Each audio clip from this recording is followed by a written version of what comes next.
જામનગરમાં પણ વરસાદી માહોલ જામ્યો છે। જામનગરની તસવીરો આપને બતાવીશું, જ્યાં ધોધમાર વરસાદ ખાબક્યો છે। જામનગર શહેર જ નહીં પરંતુ જિલ્લાના મોટાભાગના તાલુકામાં વરસાદી માહોલ જોવા મળી રહ્યો છે। તસવીરો આવી રહી છે જામનગરથી, જ્યાં સવારથી જ વરસાદ શરૂ થઈ ગયો હતો અને ધોધમાર વરસાદ પડ્યો છે, જેના પગલે વાતાવરણમાં ઠંડક ફેલાઈ ગઈ છે।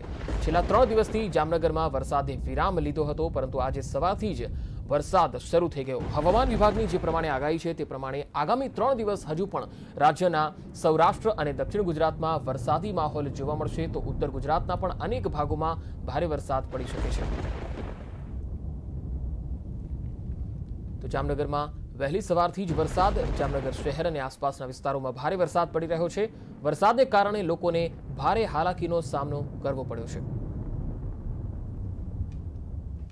અમદાવાદના કેટલાક વિસ્તારોમાં વરસાદ શરૂ થયો છે। અમદાવાદ ગાંધીનગર હાઈવે પર વરસાદ પડ્યો છે। ભારે વરસાદથી વાહન ચાલકો પરેશાન થયા છે। ધીમી ધારે વરસી રહ્યો છે વરસાદ, જેમાં સરખેજ, વાસણા, પ્રહલાદનગરમાં વરસાદ શરૂ થઈ ગયો છે। તો અમદાવાદના ઘણા વિસ્તારોમાં વરસાદ શરૂ થયો છે, જેથી વાતાવરણમાં ઠંડક ફેલાઈ ગઈ છે। અમદાવાદ ગાંધીનગર હાઈવે પર વરસાદ શરૂ થયો છે। ભારે વરસાદથી વાહન ચાલકો પરેશાન થઈ રહ્યા છે।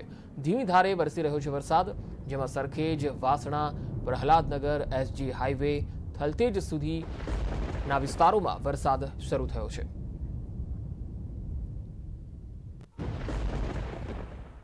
તો અમદાવાદના કેટલાક વિસ્તારોમાં વરસાદ, જેમાં નારણપુરા, ઘાટલોડિયા, સોલા, થલતેજ, ચાંદખેડા, ગોતા અને બોપલ સહિતના કેટલાક વિસ્તારોમાં પણ વરસાદ શરૂ થઈ ગયો છે। અમદાવાદમાં વરસાદ સવારથી જ શરૂ થઈ ગયો છે।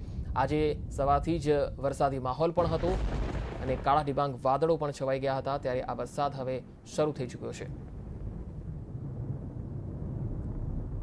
તો અમદાવાદના ઘણા વિસ્તારોમાં વરસાદ છે, જેમાં નારણપુરા, ઘાટલોડિયા, સોલા, બોપલ, ઘુમા, સરખેજ, વાસણા, પ્રહલાદનગર અને ચાંદખેડામાં વરસાદ પડ્યો છે। સીધી તસવીરો અમદાવાદથી આવી રહી છે। અમદાવાદના અલગ અલગ વિસ્તારોમાં વરસાદ શરૂ થઈ ગયો છે। જોકે અમદાવાદવાસીઓ વરસાદની પણ રાહ જોતા હતા, કારણ કે 3 દિવસથી વરસાદે વિરામ લીધો હતો અને ધીમી ધારે વરસાદ પડતો હતો। આજે ફરી એકવાર ધમાકેદાર વરસાદની એન્ટ્રી શહેરમાં થઈ ગઈ છે। તો અમદાવાદના અલગ અલગ વિસ્તારોમાં વરસાદ શરૂ થયો છે। અમદાવાદના નારણપુરા, ઘાટલોડિયા, સોલા, એસજી હાઈવે, સરખેજ, પ્રહલાદનગર, થલતેજ, બોપલ, ઘુમા સહિતના વિસ્તારોમાં વરસાદ શરૂ થઈ ગયો છે। હવામાન વિભાગની આગાહી છે તે પ્રમાણે આગામી 3 દિવસ રાજ્યમાં વરસાદ પડી શકે છે, જેમાં સૌરાષ્ટ્ર અને દક્ષિણ ગુજરાતમાં ભારે વરસાદ પણ થઈ શકે છે, જ્યારે મધ્ય ગુજરાતમાં પણ વરસાદની શક્યતા છે।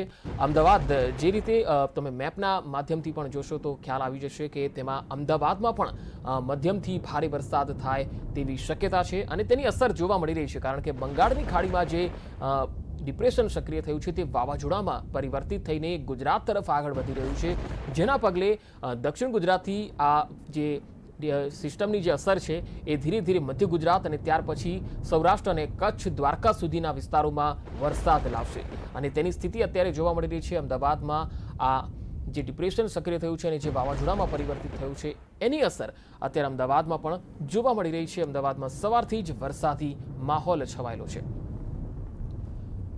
શહેરના મોટાભાગના વિસ્તારોમાં વરસાદ શરૂ થયો છે। જોકે અમદાવાદ પશ્ચિમનો જે વિસ્તાર છે ત્યાં વરસાદની આ તસવીરો આવી રહી છે, જેમાં નારણપુરા, ઘાટલોડિયા, સોલામાં વરસાદ, બોપલ, ઘુમા, એસજી હાઈવે, સરખેજ, વાસણા, પ્રહલાદનગર, વેજલપુર, ચાંદખેડા, ગોતા સહિતના વિસ્તારોમાં વરસાદ શરૂ થઈ ગયો છે।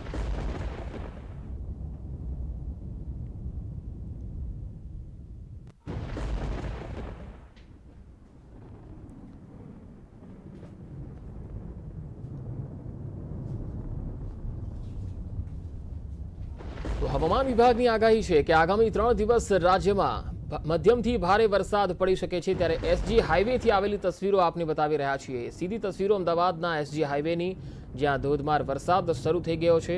ન માત્ર એસજી હાઈવે પરંતુ થલતેજ, સોલા, ચાંદખેડા, ગોતા, પ્રહલાદનગર, વેજલપુર આ તમામ વિસ્તારોમાં વરસાદ। આ ચાંદખેડાની તસવીરો છે, જ્યાં અત્યારે વરસાદ શરૂ થઈ ગયો છે અને જે જાહેર માર્ગો છે તે વરસાદી પાણીથી ભીંજાયા છે। ચાંદખેડામાં પણ સવારથી જ વરસાદી માહોલ જામ્યો છે અને અત્યારે પણ વરસાદ શરૂ થઈ ચૂક્યો છે। તો સોલા અને પ્રહલાદનગર અને એસજી હાઈવે કે જે ગાંધીનગર અને અમદાવાદને જોડતો એસજી હાઈવે છે એ એસજી હાઈવે પર પણ વરસાદ પડી રહ્યો છે.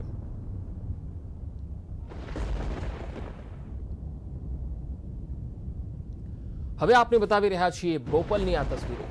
અમદાવાદના બોપલ વિસ્તારમાં પણ વરસાદ શરૂ થઈ ગયો છે. સવારથી જ અહીંયા વરસાદ પડી રહ્યો છે અને ધીમી ધારે વરસાદ શરૂ થયો છે.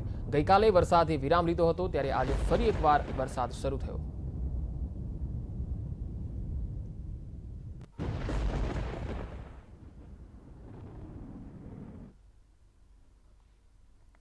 વાત હવે રાજકોટની. રાજકોટ